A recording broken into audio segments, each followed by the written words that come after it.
The Lion and the Kangaroo. 'Twas St. Patrick's Day in '96 in the city of Lahore, and two mighty sides did clash to settle an old score. It was the Lion and the Kangaroo who'd had a summer ruck and faced up to each other in the final of the cup. The Lions had been down under over the Christmas season and received one harsh, sour welcome that defied all decent reason. Murali was called for chucking and tampering with the ball, and in the 3 test matches the Aussies made them feel quite small. But in the World Tri-Series, the Lankans came right back as they cut and pulled and hooked and drove and dealt to the attack. The openers showed no mercy and smashed the ball with spite, and boundary hoardings round the land called out for some respite.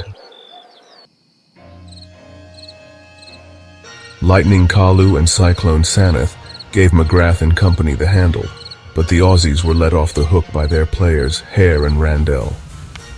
The revenge match was Colombo, and the Lankans were mad-hopping, but the Tigers then let off a bomb, and Warney couldn't do his shopping. The brave Aussies pulled right out and forfeited their game too. Yellow was a damn apt color for the scuttling Kangaroos. But the Lankans dealt to India and Zimbabwe and gave Kenya a right pasting. Then gave the Palms their greatest shock since Harry lost at Hastings. But the Aussies moved through the tourney too, with a couple of slight stutters as the Lankans dealt to India in the black hole of Calcutta. So it was the day of the final as the Tubbies came out to toss, both men comparing beer pots to see who was the boss. Arjuna won and put them in. Mark laughed. Wrong choice, Sri Lanka. Arjuna turned round and mumbled, "We'll see, you Aussie tramper."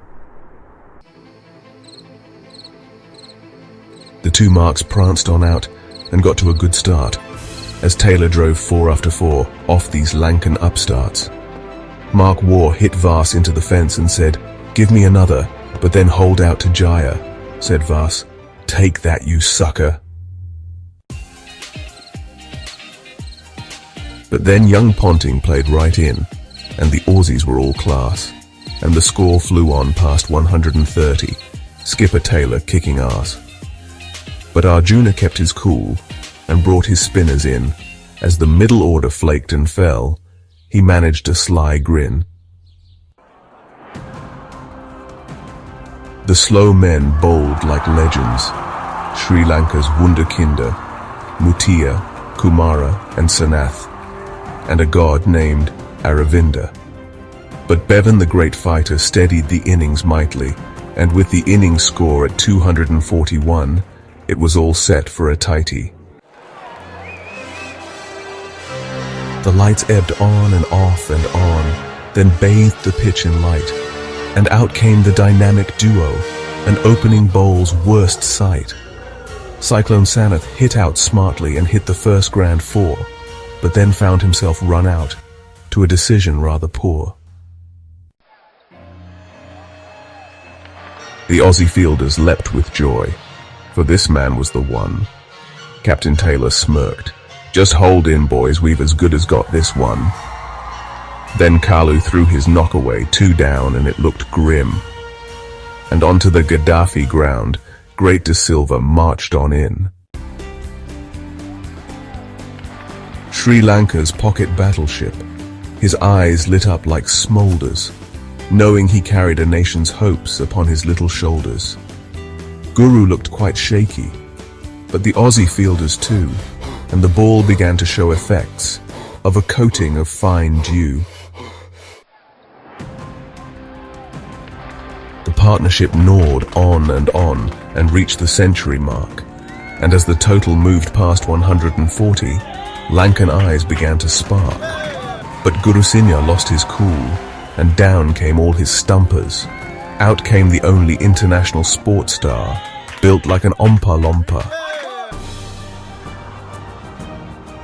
It was Captain Ranatunga who wobbled to the wicket, and Warney gave him the evilest stare seen in a game of cricket.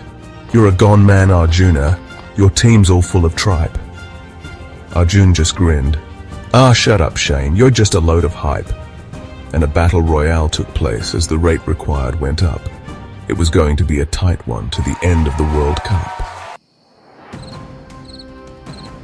But the Lankans dabbed and ran and pushed, and slowly undid the noose. And as the score reached 200, Aravinda cut quite loose. The ball flashed to the boundaries, Ari hit, and Arjun hummered, "That one's for quitting Colombo, and that one's for the summer." Give this one to Steve Randell, and that's for Murali's scorn. That one's for being an Aussie, and that's just for being Shane Warne. Taylor's men had no answers. Hare and Randell were sorely missed. The Aussies without that duo were like Tyson without fists. But the highlight of the whole match was when Lanka opened the floodgates, hitting Warney's last all round the park. His figures, none for 58. Arjuna sent the last ball fine.